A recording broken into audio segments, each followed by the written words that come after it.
Thank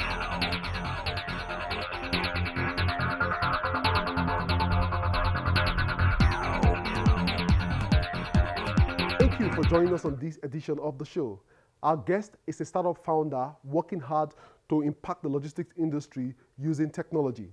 Today's Tech Tips is on 3 ways to improve your online security, and App of the Week is an airtime payment solution for digital content providers. But first, let's take a look at what some young ones are doing this summer holiday and more updates from international tech space. This is Tech Trends, and I'm Chukwemeka Agbata.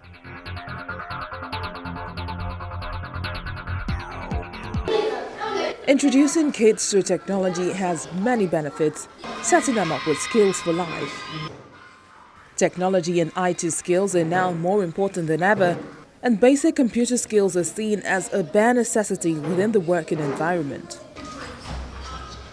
In a report from Burning Glass, a job market analytics firm, there were over 7 million job openings in 2015 in occupations that required coding skills.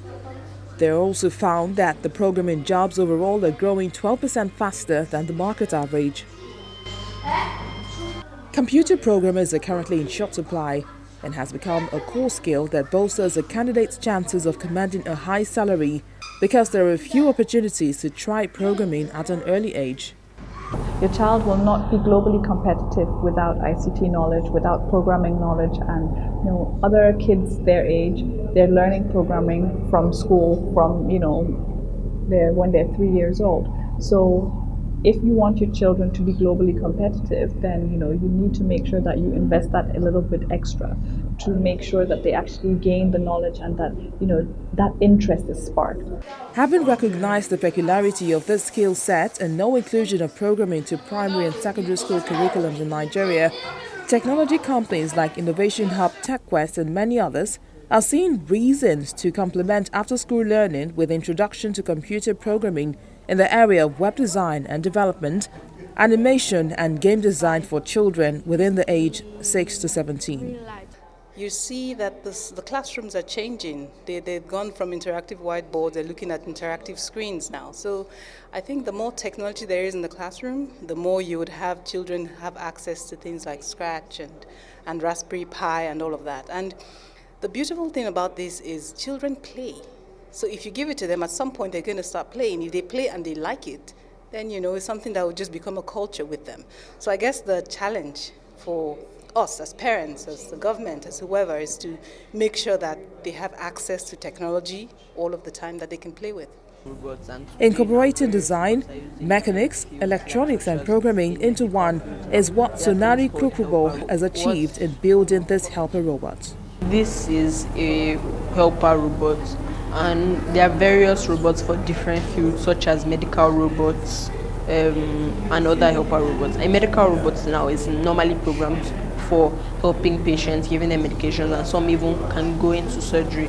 And helper robots such as this help people at home to do their daily duties if they are sick, paralyzed or old, such as this. This is a grabber, this is a gripper, so it helps to pick up objects in the program. There is a motor in the middle of it that moves the gears. As the gears move, this comes up and picks up an object and carries it. So a practical illustration right now is with the click of a button.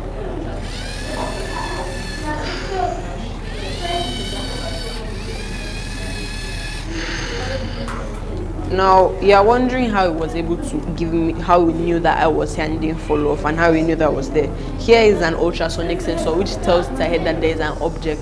It states that this is here, so it either picks it up or it goes to our side. And I programmed it that when it senses this, it should pick it up and it should see my hand and stop and give it to me. Another fun way of introducing children to programming and coding is using a small credit card-sized mini computer called Raspberry Pi to carry out creative science projects such as this. All these are the different skins. Then to make the bulb light, you must first connect all these wires here. They are called the jumpers. You must first connect your jumper to a ground. It's a traffic light, for example. Somebody's here, it stops for 10.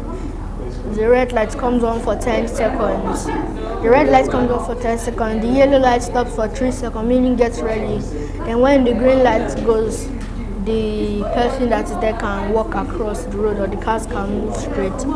Some parents believe that programs like this will help teach kids about physics, computer science and maths in an inspiring environment. Interesting to see that they are learning some of the things that they're already used to watching TV. Now they're beginning to learn the building blocks. Sometimes they talk about Power Rangers. How do they create some of those games?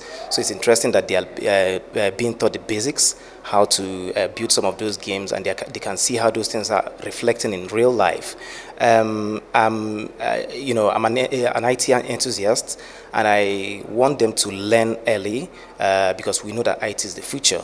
Okay, and we know that already currently we don't have some of these things built into the curriculum of schools, and because of that we want them to learn during the summer instead of just playing, watching TV every day, but we want them to develop that critical mind, that creative mind, for them to ask questions. How do we develop some of these things? IT and technology, it's now compulsory. I don't think it should be optional anymore. There's no field today that doesn't have any bit of IT in it. It is necessary for everybody.